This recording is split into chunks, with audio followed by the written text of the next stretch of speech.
Hey everybody, my name is Avialence. Welcome to Ask Avi. Today we actually have a pretty cool question, and this one comes from one of you guys. So I've started to get fan questions, so I'm all excited about that. But before we hop into the question, let's go ahead and talk about Ask Avi. So Ask Avi is a weekly talk show that I do twice a week, every Tuesday and every Friday, as you see graciously below you.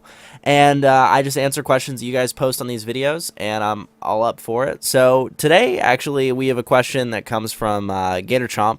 So Gator Chomp asked, how do you feel about PS4 on Ustream and Xbox One being on Twitch? I will be streaming later this year and will probably not use that anyways because I don't think it'll run that well on streams. That's just my opinion. So, how do I feel about Twitch versus Ustream? Well, I'll tell you right now that Twitch is built for gaming. That's the Twitch community. And while Twitch does have its issues, such as its mass server resets on everything but League of Legends, I have a feeling that Twitch will go further than Ustream. Now, as far as the console streaming from a broadcaster perspective, you guys know that I stream all the time. I've streamed from both consoles, current gen, the PS3 and the 360. And Sony didn't make it easy to stream off the PS3 because you had to do a workaround with component cables or get an HDMI switch or get an HDMI thing to remove the HDMI blocker. And that stuff's really frustrating. I don't think that you should see that in one of these consoles because they're built to stream. Now, while it hasn't been confirmed, I do have a very, very prominent feeling that Sony will keep the HDMI blocker in the PS4. It's just something that they've done in the past, and they probably will do now.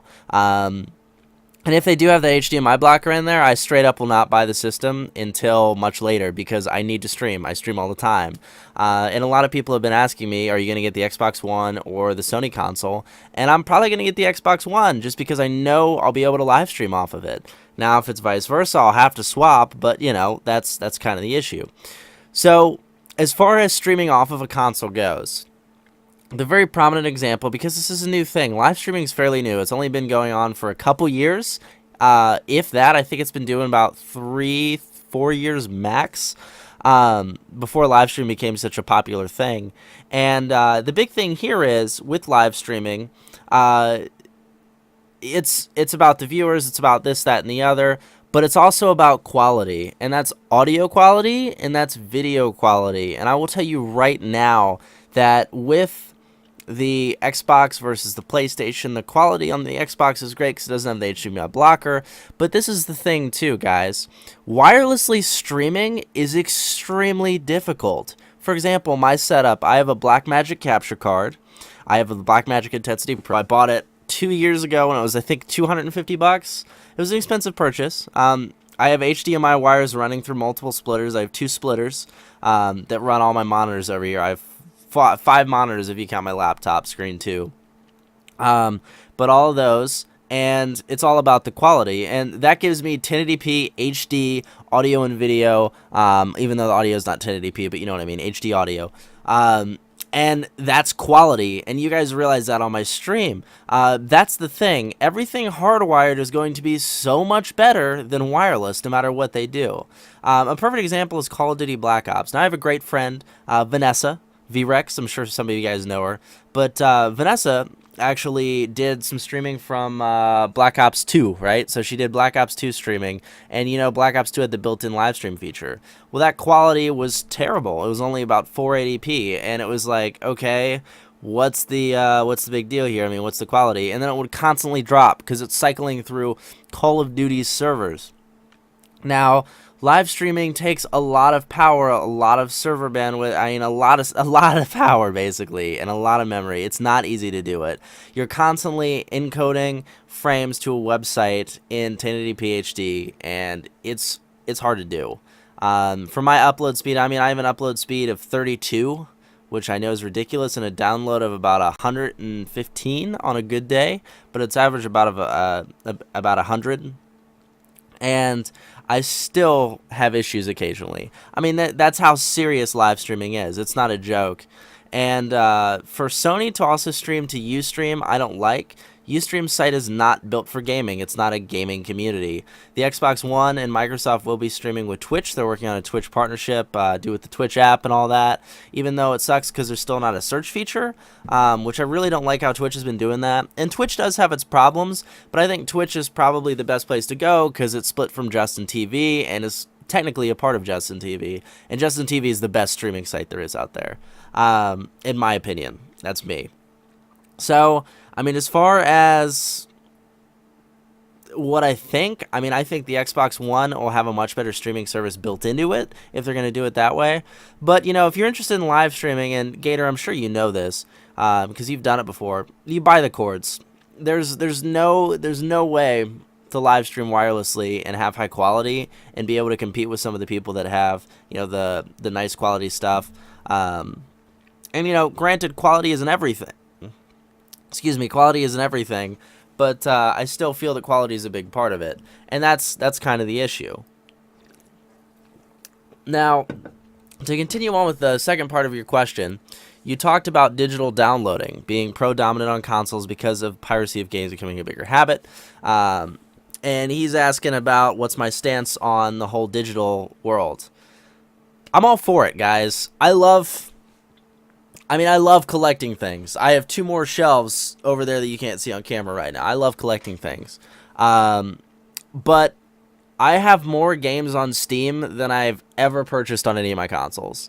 Also, digital purchases allow them to do these specific deals and have like day 1 DLC deals and not day 1 DLC, but day 1 downloads.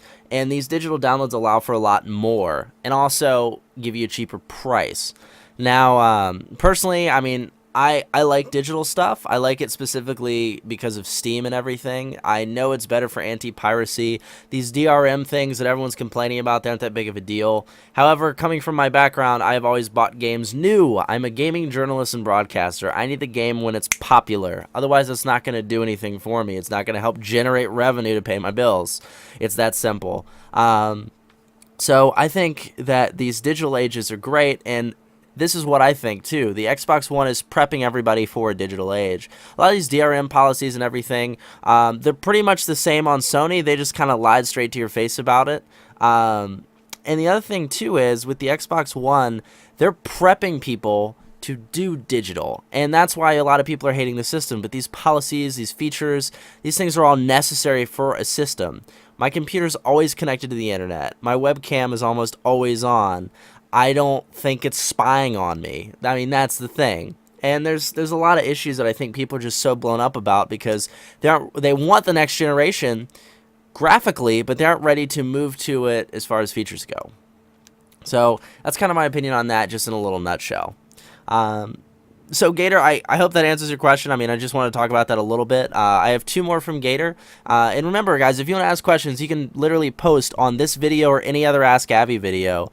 And I'm going to take those questions and just answer them every Tuesday and Friday. I do not mind answering questions, and I have a great time with it. You can also send them to me on Facebook and on Twitter. But YouTube comments are probably the easiest so I can keep track of them. But just if you send it to me on Facebook or Twitter, include the hashtag AskAvi so I'll be able to check it. Because Facebook has hashtags now. Crazy.